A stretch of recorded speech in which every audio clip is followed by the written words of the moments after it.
All right. Okay.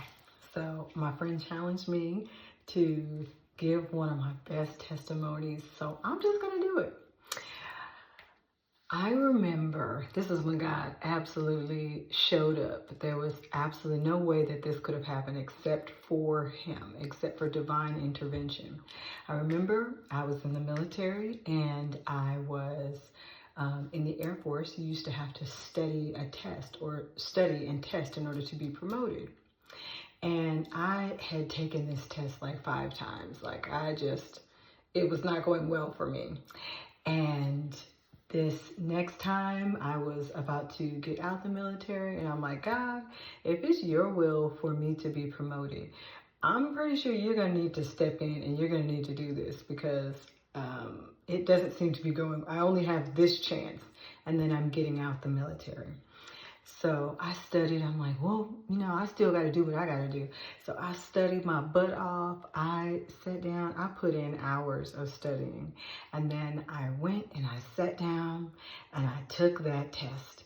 And you would think that after studying for hours that I would get up from that test and be like, rocked it. That's not at all what happened. I actually got up from that test in tears because I knew I did not do well. I knew getting up from that test that out of 100, I probably scored a 60.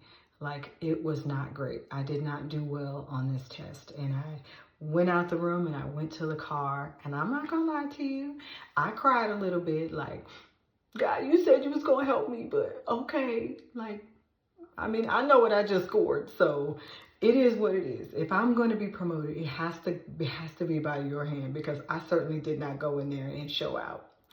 So you take the test and then months later, they release the results and say who got promoted. And how they do it is they say, okay, out of a bucket of 200 people that tested, we want to promote 10% of those people. So we're going to find someone whose score is the lowest out of the top 10%, and that's how we're gonna select who gets promoted. Everybody above this line gets promoted. Everybody below this line doesn't get promoted. And so the day came and they were announcing who got promoted, and I'm like, I know how I did on that test. So I'm not, even though God told me, like, just calm down. Like, I got you. I was like, So they came in and they walk around and they tell you, hey, you got promoted and you got promoted. And they came to my office and they were like, Sergeant Griffin, you got promoted. And I am not often at loss for words, but I was at a loss for words because I knew how I did on that test. I knew how I did. And I couldn't even be like, oh, yay, me. I sat down on the chair and was just like, I don't know how this happened.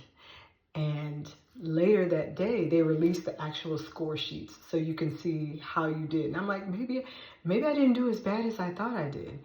And I go and I look at the score sheet. Oh, I absolutely did as bad as I thought I did. But this is how you know it was God. I was the cutoff. I was the absolute lowest scoring person. I scored the absolute lowest that you can score and still be promoted. So everybody above me got promoted, including myself, and every single person below me did not get promoted. God set the line exactly where I was able to do. And I'm like, that is amazing. So I always remember, after that, I always remember that God just wants you to do your best. He understands that you may not be the smartest. He understands that you may not be the brightest or the best in whatever it is that you're trying to do. But if He wants to use you, He's going to use you. You just have to show up and do the best that you can and let God do His business, because God is really, really good at guiding. And we just got to step aside and do what He asks us to do, and He'll do the rest. He's got you. But every time I think, God, I'm not equipped for what you are asking me to do. I don't think I can do it. I always remember that situation and go, okay, well, He's going to meet me wherever my efforts get me. He is going to meet me there. And if it's His will, He's going to make miraculous things happen. Okay. So that's my testimony.